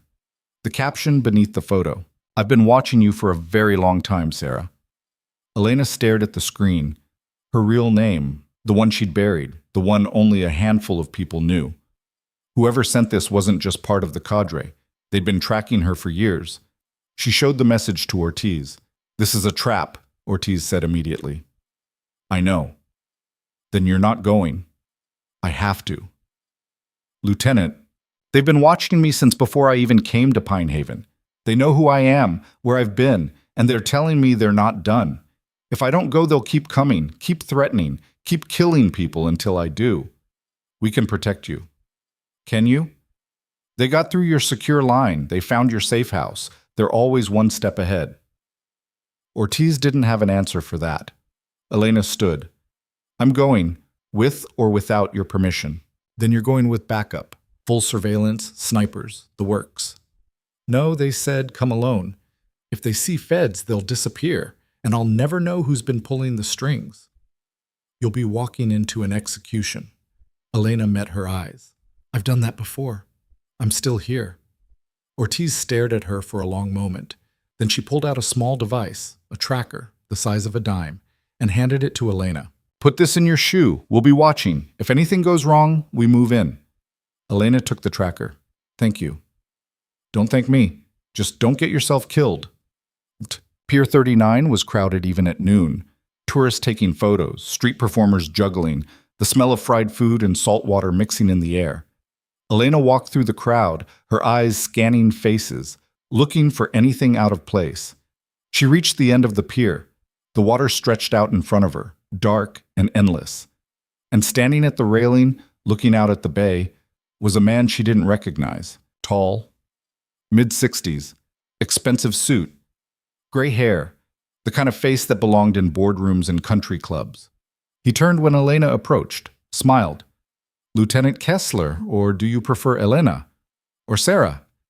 You've had so many names." Elena stopped 3 feet away. "Who are you?"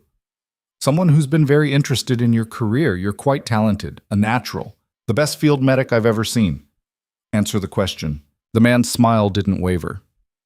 "My name is Harlan Voss, and I'm the person who's been watching you since the day you walked out of the military." Elena's blood went cold. Harlan Voss. The name from the encrypted file. The ghost at the top of the cadre. "What do you want?" "To make you an offer." "I'm not interested." "You haven't heard it yet." Elena's hand moved toward her knife. "I don't need to." Voss raised his hands. "No weapons, no threats, just a conversation. That's all I'm asking." Elena didn't move. "Talk." "You've caused quite a bit of trouble, Lieutenant. Vance, Croft, the facility, all very messy, but I'm not angry. In fact, I'm impressed. You did exactly what I hoped you would." "What?" "You exposed the weak links. Vance was getting sloppy. Croft was too arrogant. The facility was a liability. You cleaned house for me." Elena's stomach turned. "You wanted this to happen." "I wanted to see if you were worth the investment, and you are." "I'm not joining you. I'm not asking you to join. I'm asking you to lead." Elena stared at him. "You're insane." "I'm practical. The cadre isn't going anywhere. We've been operating for 30 years. We'll be operating for 30 more. The only question is whether you're part of it or against it." "I'm against it." "Then you'll die. Maybe not today, maybe not tomorrow, but eventually, because you can't fight us. We're too big, too connected, too necessary." "Necessary for what?" "For the world to function. Governments need people like us to do the things they can't, to make the hard choices, to keep the machine running." Elena's voice went cold. "You created a plague, killed innocent people, and you think that's necessary?" "I think it's inevitable. Someone was going to do it. At least we can control it." "You're a monster," Voss smiled. "Perhaps. But I'm a monster who's offering you a choice. Walk away, disappear, live your quiet life, and I'll make sure no one ever bothers you again. Or keep fighting, keep testifying, keep trying to bring us down, and watch everyone you care about die, one by one, until there's no one left." Elena's hand tightened into a fist. "You're threatening me. I'm telling you the truth.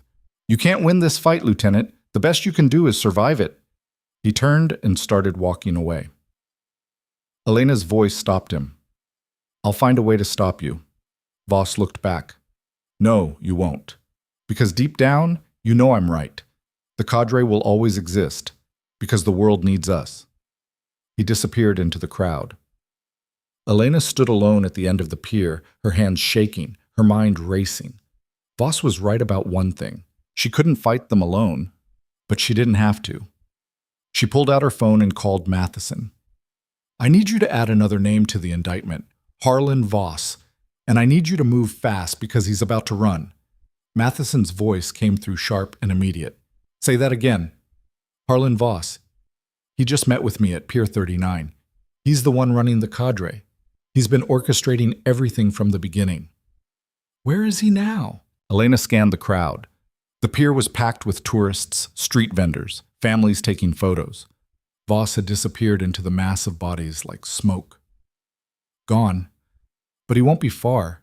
He thinks he's untouchable. He's probably right. We don't have anything on him. No paper trail, no direct connection to the facility or the pathogen. Then make one. He just threatened me, admitted the cadre exists, offered me a position in his organization. I can testify to all of it. Your word against his. A man with no criminal record, extensive political connections, and enough money to bury us in litigation for the next decade. Elena's jaw tightened. So what? We just let him walk? I didn't say that, but we need more than testimony. We need evidence, something that ties him directly to the program. Elena closed her eyes, thinking. Voss had been careful. Layers of shell corporations, offshore accounts, intermediaries who didn't ask questions, but no one was that careful. Everyone made mistakes. "The encrypted file," Elena said suddenly. "The one I found on Pierce's drive. It had a list of names. Voss was at the top. And there was a transaction, $2 billion to Voss Holdings. That's a start, but we need to trace that money. Prove it came from the program. Prove Voss authorized it. Then get your forensic accountants on it, now, before he moves the money." "Already on it. But Lieutenant, even if we find the connection, arresting Voss won't be simple. He has protection, people in high places who benefit from keeping him free." "Then we make it public. Leak the information. Force their hand." "That's a dangerous game." "I'm done playing it safe." Matheson was quiet for a moment, then, "Meet me at the Federal Building. 1 hour. We'll put together a strategy." The line went dead. Elena stood at the end of the pier, watching the water churn below. Voss thought he'd won. Thought he could offer her a choice and she'd take it out of fear or self-preservation. But he'd miscalculated, because Elena had stopped running. The Federal Building was a hive of activity when Elena arrived. Agents rushing between offices, phones ringing constantly, the kind of organized chaos that happened when a case went from investigation to prosecution. Matheson met her in the same secure conference room as before. This time, Agent Ortiz was there too, along with 2 people Elena didn't recognize. A woman in her 40s with sharp eyes and a tablet, and a man in his 50s wearing a suit that cost more than Elena's old apartment. "Lieutenant Kessler," Matheson said. "This is Assistant U.S. Attorney Karen Reeves and Forensic Accountant David Brennan. They're going to help us build the case against Voss." Reeves extended a hand.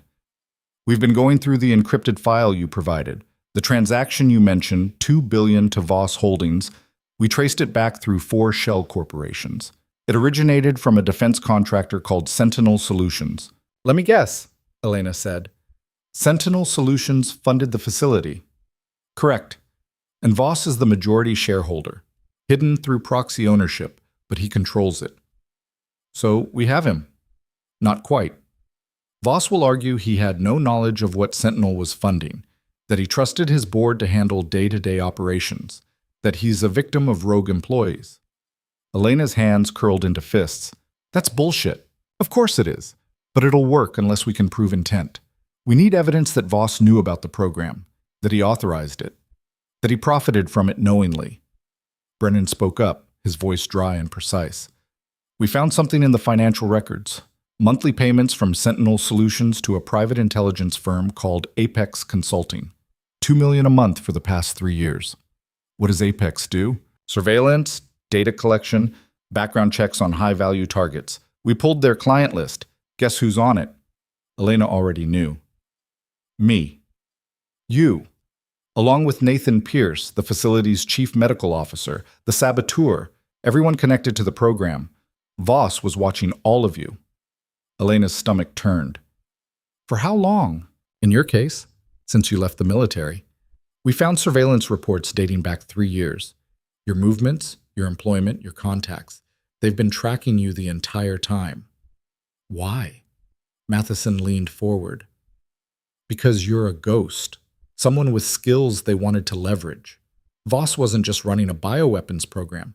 He was building an organization, recruiting people like you, testing them, seeing who would break and who would fight. I was an experiment. You were an investment, and when you didn't cooperate, you became a problem. Elena stood and walked to the window. The city stretched out below, oblivious to the rot growing in its institutions. People going about their lives while men like Voss pulled strings from the shadows. How do we stop him? She asked quietly. Reeves answered. We bring him in for questioning, confront him with the evidence, see if he cracks. He won't. Maybe not, but we can freeze his assets, lock down Sentinel Solutions, seize Apex Consulting's records, make his life very difficult very quickly. And if he runs? We've already flagged his passport. Put him on the no-fly list. He's not leaving the country. Elena turned back to face them. He'll have contingencies. People like Voss always do. Then we move faster than he can react. We arrest him tonight. Matheson stood. I'll get the warrant. Ortiz, coordinate with Tactical. I want a full team ready to move within the hour. Ortiz nodded and left. Reeves gathered her files. Lieutenant, you should stay here. This is going to get messy. I'm coming. That's not advisable. I don't care. I want to see his face when you put him in cuffs. Reeves looked at Matheson. He shrugged. Let her come. She's earned it. Mustn't. They hit Voss's estate at 11 p.m. A sprawling property in Marin County, gated and guarded, the kind of place that screamed old money and untouchable privilege. The tactical team went in hard, breached the gate, cleared the guards, swept the house room by room. Voss was in his study, sitting behind a mahogany desk, drinking scotch like he'd been expecting them. Inspector General Matheson, Voss said calmly, to what do I owe the pleasure? Matheson held up the warrant. Harlan Voss, you're under arrest for conspiracy to commit murder, illegal weapons development, and violations of the Biological Weapons Convention. Voss didn't move, just took another sip of his drink. You're making a mistake. We have evidence linking you to the facility, to Sentinel Solutions, to Apex Consulting. We have financial records, surveillance reports, and we have testimony from Lieutenant Kessler. Voss's eyes flicked to Elena, who stood in the doorway flanked by agents. He smiled. Ah, the lieutenant. I suppose you couldn't resist watching. I wanted to make sure you didn't slip away. Slip away? I'm not going anywhere because you don't have a case. You have circumstantial evidence and the word of a disgraced soldier with a history of PTSD. Elena stepped forward. I'm not disgraced, and I don't have PTSD. Don't you? You walked away from the military under mysterious circumstances, changed your name, hid in a small-town hospital. That sounds like someone running from something. I was running from people like you. Voss chuckled. People like me built this country. We make the hard choices. We do what's necessary, and people like you benefit from it without ever understanding the cost. Matheson cut in. Save it for the trial. On your feet, hands behind your back. Voss stood slowly. This won't stick. I have the best lawyers in the country. I'll be out by morning. Maybe. But your assets are frozen. Your companies are under investigation, and your name is about to be all over the news. For the first time, Voss's smile faltered. One of the agents cuffed him and led him toward the door. As he passed Elena, he stopped. You think you've won, he said quietly, but you've only made yourself a target. The cadre is bigger than me, bigger than Vance or Croft, and they don't forgive. Elena met his eyes. Let them come. Voss was led out. Elena stood in the study staring at the desk where he'd been sitting, the scotch glass still half full, the laptop open to a news feed. Ortiz appeared beside her. We're sweeping the property. So far we've found encrypted servers, financial documents, enough to keep forensic accountants busy for months. Good. You okay? Elena nodded. I will be. But as they walked out of the estate, Elena couldn't shake the feeling that Voss had been right about one thing. This wasn't over. The trial started 6 months later. The media coverage was relentless. Cable news ran segments around the clock. Journalists camped outside the courthouse. Every detail of the program, the facility, the pathogen, the deaths, was dissected and analyzed until the public couldn't escape it. Vance and Croft testified first, both cutting deals to reduce their sentences.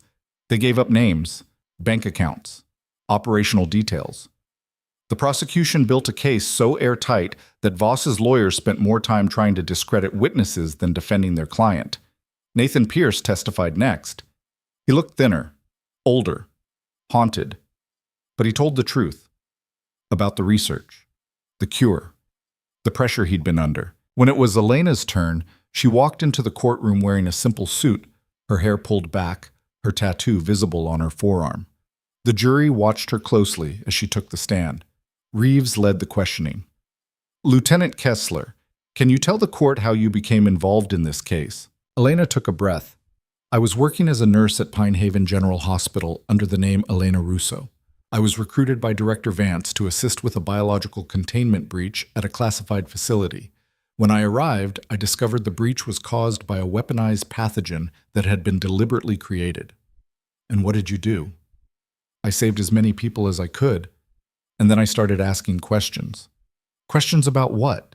About who authorized the program, who funded it, who profited from it. And what did you find? Elena looked directly at Voss, who sat at the defense table with his lawyers, his expression neutral. I found that Harlan Voss orchestrated the entire operation. He funded the research through shell corporations. He monitored everyone involved through a private intelligence firm. And when the program was exposed, he tried to eliminate the witnesses. The courtroom erupted. The judge banged his gavel. Voss's lawyers shouted objections. But Elena didn't flinch. She kept her eyes on Voss until he looked away. The trial lasted 3 weeks. The jury deliberated for 2 days. When they returned, the verdict was unanimous. Guilty on all counts. Voss showed no emotion as the judge read the sentence. 25 years. No possibility of parole. Elena sat in the gallery and watched as they led him away in cuffs. She waited to feel satisfaction, relief, something. But all she felt was tired. In the weeks that followed, the fallout spread like wildfire. Sentinel Solutions collapsed. Its executives were indicted. Its assets seized.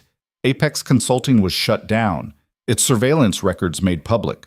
Dozens of high-profile figures were exposed as having been monitored without their knowledge.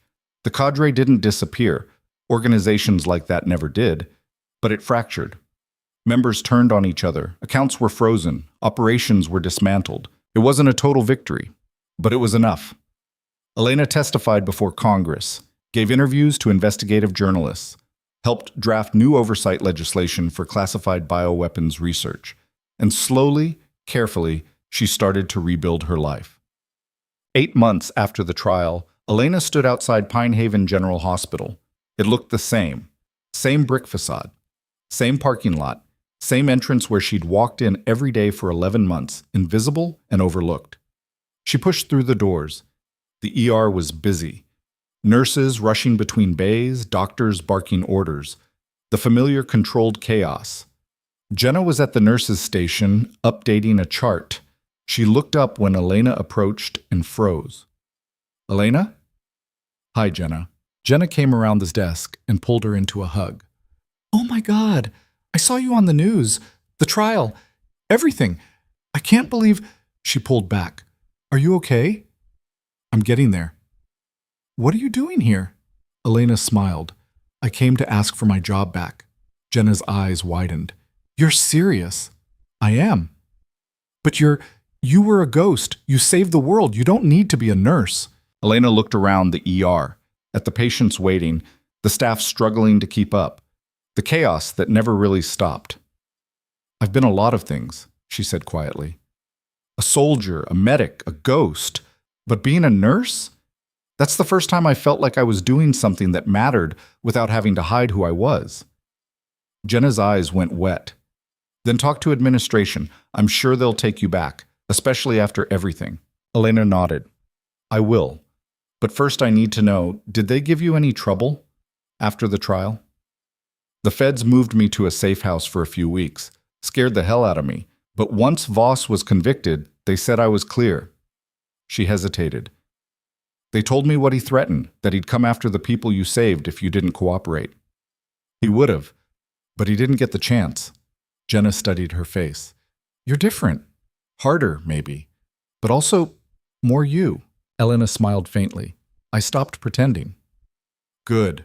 The world needs more people who stop pretending. Elena met with the hospital administrator that afternoon. A woman named Dr. Patricia Mendez, who'd replaced the old director after the trial, exposed how little oversight he'd provided. Lieutenant Kessler, Mendez said, gesturing to a chair. Or should I call you Elena? Elena's fine. I read your file. The real one, not the fabricated employment history. You're one of the most qualified medical professionals I've ever seen. And you were working here as a general nurse. I needed the quiet. And now? Elena met her eyes. Now I'm ready to stop hiding. I want to come back, not as Elena Russo, as Sarah Kessler.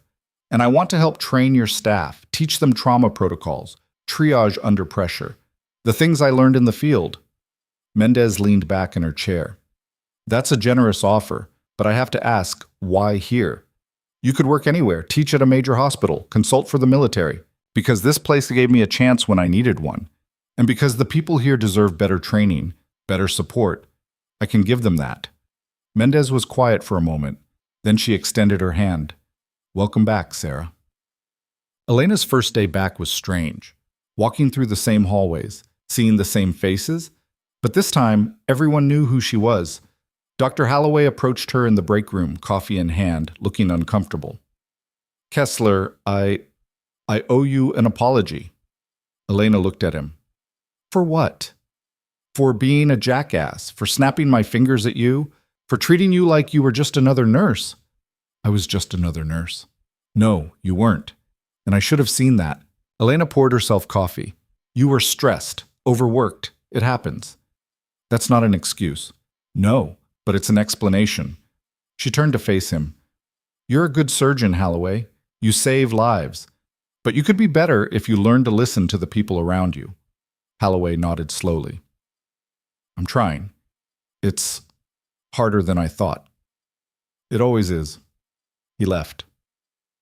Elena sat alone in the break room, sipping her coffee, and allowed herself a small smile. Change was slow, but it was happening. Over the next 6 months, Elena built a training program. She taught trauma protocols to the ER staff, ran simulations, pushed them harder than they'd ever been pushed. At first, some resented it, thought she was being too harsh, too demanding. But then a mass casualty event hit. A multi-car pileup on the highway, 12 critical patients flooding the ER at once. The staff moved like a machine. Triage was clean, protocols were followed.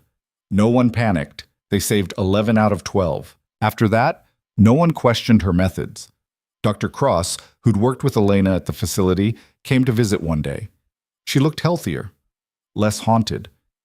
I heard you were back, Cross said. I wanted to thank you for what you did at the facility. You saved my life. I did what anyone would have done. No, you did what only you could do, and I've been thinking about that, about how many people have skills they hide because they're afraid of being judged, or because the world doesn't value what they can do. Elena nodded. What are you going to do about it? Cross smiled. I'm starting a nonprofit, training medics for disaster response, high-stress environments. I want you to help. I'm not a teacher. You are. You just don't know it yet. Elena considered, then extended her hand. Send me the details. I'll see what I can do. 1 year after the trial, Elena stood in front of a congressional committee again. This time, she wasn't testifying. She was advising. The problem, she said, addressing the panel, isn't that classified programs exist. It's that there's no accountability, no oversight. When you let powerful people operate in complete secrecy, you create an environment where abuse is inevitable. A senator leaned forward. So what do you propose? Independent oversight, civilian panels with clearance, mandatory audits, and whistleblower protections that actually work. People like me shouldn't have to risk everything to expose wrongdoing. Another senator spoke up. But some programs need secrecy to function. Then they need to earn that secrecy by proving they can operate ethically, by showing results that justify the risk. Secrecy isn't a right, it's a privilege, and it should be revoked the moment it's abused. The hearing ended with promises of reform. Elena didn't hold her breath, but at least the conversation was happening. Itam. That evening, Elena drove to the coast, a quiet beach an hour outside the city, the kind of place where the only sound was waves and wind. She walked along the shoreline until she found a spot where the rocks formed a natural barrier, sat down, watched the sun sink toward the horizon. Her phone buzzed. A text from Ortiz. Thought you'd want to know. We found 3 more members of the cadre. Arrests happening tomorrow. You were right. We're getting them. Elena smiled and pocketed the phone. She pulled off her jacket and looked down at her forearm.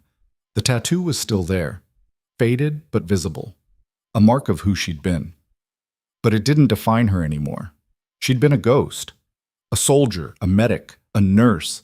She'd been invisible, overlooked, underestimated. And then she'd fought back, not with violence, not with vengeance, but with truth, with persistence, with the quiet refusal to let powerful people get away with the damage they caused. The world didn't need more warriors. It needed more people willing to stand up when it was easier to stay silent, to fight when it was safer to run, to save lives even when no one was watching. Elena stood and walked back to her car. She had a shift at the hospital in the morning, patients to treat, staff to train, a life to live. And for the first time in years, she wasn't running from it. She was choosing it. 3 years later, Elena stood in the auditorium of a medical school addressing a room full of students. Most of you came here because you want to save lives, she said. That's good. But saving lives isn't just about medical skill. It's about courage. It's about standing up when others stay silent. It's about refusing to accept that some people matter more than others. A student raised her hand. Dr. Kessler, what do you say to people who think one person can't make a difference? Elena smiled. I say they're wrong, because I've seen what one person can do. When you're willing to risk everything for what's right, you'd be surprised how much you can accomplish. Another hand. But what if you're scared? Then you're human. Fear doesn't make you weak. It makes you careful. The key is not letting fear stop you from doing what needs to be done. The lecture ended to applause. Students crowded around with questions. Elena answered each one patiently. Afterward, she walked across campus to the research building. Dr. Cross's nonprofit had grown. They now trained disaster response medics in 12 countries, saved thousands of lives. Cross met her at the entrance. We got the grant, full funding for the next 5 years. Elena grinned. That's amazing. It's because of you, your testimony, your work. You changed how people think about this. We changed it. Together. Cross nodded. Together. They walked inside, discussing expansion plans, new training sites, partnerships with international organizations. Elena's phone buzzed. A text from an unknown number. Her pulse spiked. Old instincts. But when she opened it, the message was simple. Thank you for saving my life. I'm a nurse now because of you. Michael Torres, Pine Haven General. Elena stared at the message, tried to place the name, then remembered. One of the red tags from the facility. A young lab tech who'd been hemorrhaging. She'd stabilized him when everyone else thought he was gone. She texted back, You saved your own life by fighting. I just gave you the chance. Proud of you. She pocketed the phone and kept walking. That night, Elena sat on the balcony of her apartment, a real one this time, in her real name, with photos on the walls and a life that didn't require hiding. She thought about the journey, about being dismissed and overlooked, about discovering that the quiet strength she'd always had was more powerful than any rank or recognition. She thought about the people who'd tried to silence her, who'd threatened her, who'd believed they were untouchable. They'd been wrong, because the truth was simple. Power didn't come from titles or money or secrecy. It came from knowing who you were, what you stood for, and being willing to fight for it even when the odds were impossible. Elena had been a ghost once, a shadow moving through places no one talked about. But she wasn't hiding anymore. She was standing in the light, teaching, healing, building something that mattered. And if the world ever tried to bury her again, she'd do exactly what she'd done before. She'd dig her way out, and she'd bring the truth with her, because that's what ghosts did. They survived, they adapted, they fought back, and they never, ever stayed silent. The end.